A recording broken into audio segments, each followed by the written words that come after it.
galera, começamos a segunda aula da disciplina de estruturas de concreto. Hoje a gente vai falar brevemente sobre estádios de deformação.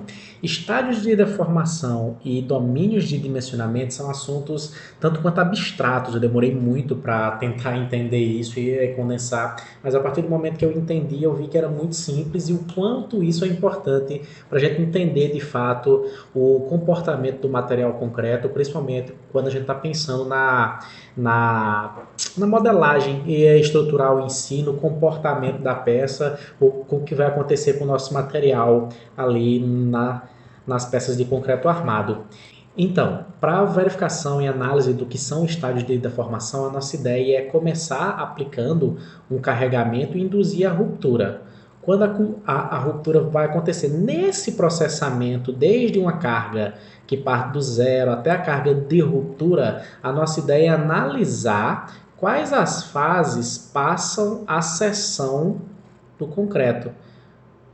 A seção do concreto ele tem comportamentos diferentes e dentro desse comportamento a gente consegue distinguir basicamente 3 fases muito importantes. Essas fases aqui, nós vamos analisá-las agora, esses estádios. Esse comportamento aqui é para um material geral, ele é muito convencional quando a gente está trabalhando com estruturas metálicas ou de madeira. Quando a gente tem uma resistência à compressão igual à resistência à tração, pelo menos. Mas essa expressão aqui é universal lá da resistência dos materiais que nos permite determinar a tensão que acontece num dado ponto da seção transversal em função do momento aplicado e da distância à linha neutra. Nesse processo aqui, nós temos, se o momento é aplicado a uma seção transversal aqui, é conhecida. Num primeiro momento, vão se desenvolver tensões de compressão. Aqui, para o momento positivo, essas tensões de compressão vão acontecer na parte de cima e as tensões de tração na parte de baixo. E no primeiro momento, as tensões que acontecem elas são menores do que a tensão resistente. O F máximo aqui é menor do que o Fy. Vai chegar um ponto em que essa tensão aplicada se iguala à tensão resistente. A gente tem um momento resistente aqui.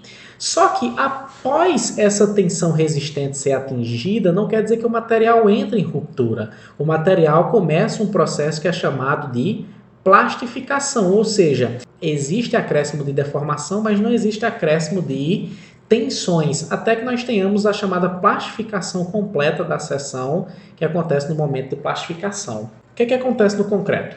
O concreto, o comportamento é muito semelhante, só que aqui a gente vai ter uma diferençazinha básica, que as tensões resistentes de compressão e tração são diferentes. Então nós vamos separar aqui em 3 aspectos. Num aspecto em que a tensão de tração, aqui embaixo, ela é inferior a uma tensão de fissuração, ou seja, a gente ainda tem tensão de tração acontecendo aqui embaixo, sigma de tração acontecendo aqui embaixo, ainda tem concreto aqui.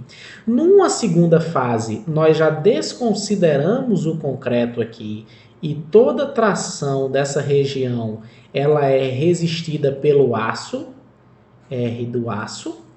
E numa terceira parte aqui, quando toda essa resistência do concreto, quando esse concreto começa a entrar na chamada plastificação que nós vimos aqui anteriormente. E essas fases elas são divididas pelo momento em que acontece essa fissuração e pelo momento em que acontece essa plastificação. Vamos analisar os estádios agora. No estádio 1, o que é que vai acontecer no estádio 1?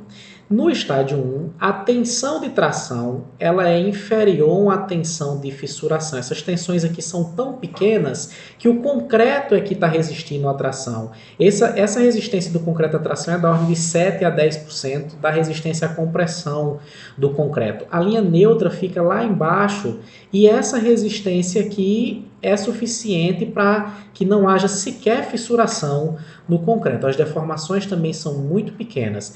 Esse é o estádio 1. Esse estádio 1 ele é usado somente para a gente definir as armaduras mínimas e para determinar qual o momento de fissuração. Então, somente a gente não dimensiona peças nesse estado, porque seria extremamente antieconômico. A gente não estaria utilizando a armadura em sua plenitude. Na verdade, a gente nem estaria utilizando a armadura, já que o concreto resistiria sozinho às tensões de tração.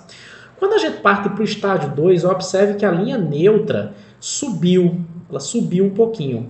Nesse estágio 2, o que é que está acontecendo?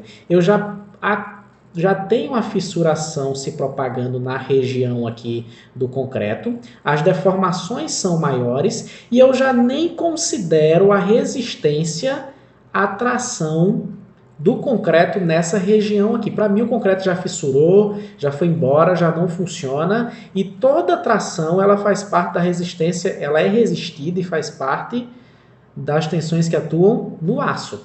Então, toda a compressão que atua no concreto aqui em cima, ela é resistida pelo aço. Só que essa região ainda é com uma tensão no concreto menor do que a tensão máxima resistente do concreto.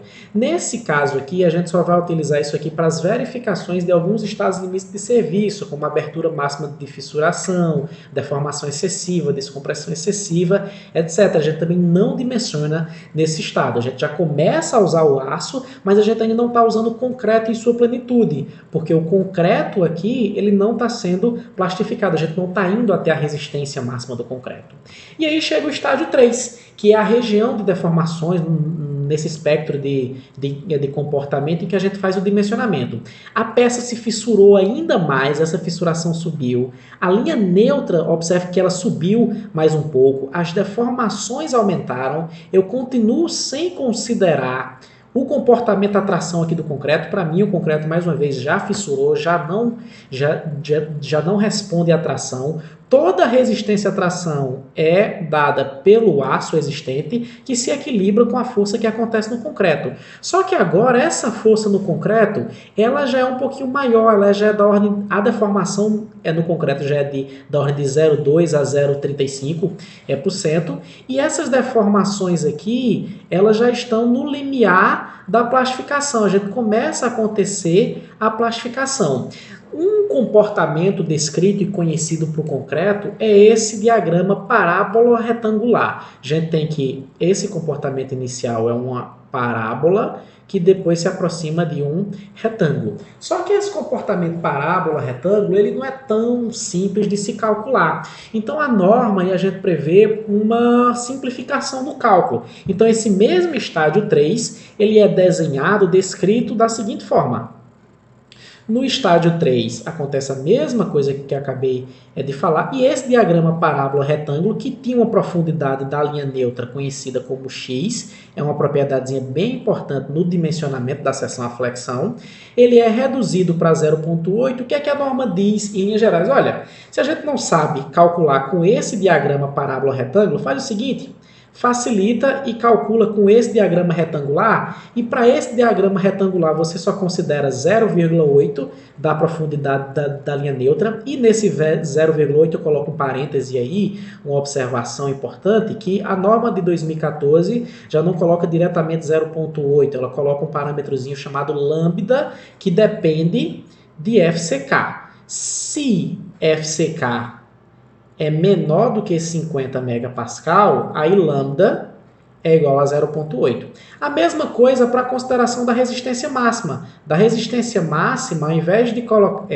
a norma ainda traz como que nós devêssemos considerar 0,85 aqui, mas esse 0,85 na norma agora é um alfa, que também depende do FCK, e FCK menor do que 50 mega, então esse alfa também é 0,85, que é uma modelagem bem comum nos livros que a gente vai encontrar. Então, só para corrigir que na verdade ao invés de 0,85 é um alfa, e ao invés de 0,8 é um lambda, que são normatizados. Mas o processo é exatamente esse. Então, nós passeamos pelos estágios de deformação e vimos que no estágio 1 não há fissuração visível, os diagramas ainda são lineares e quem está resistindo à compressão, à tração é o concreto ainda.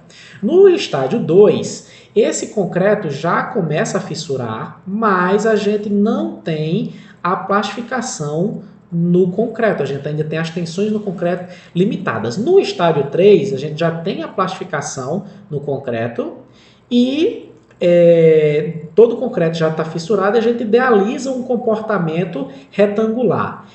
O estágio 1 e 2 são usados para verificações de alguns estados limites de serviço. E o estágio 3 é utilizado para o estado limite último, que é o nosso dimensionamento em si. Essa foi a nossa segunda aula da disciplina de concreto armado. Valeu, galera. Até a próxima.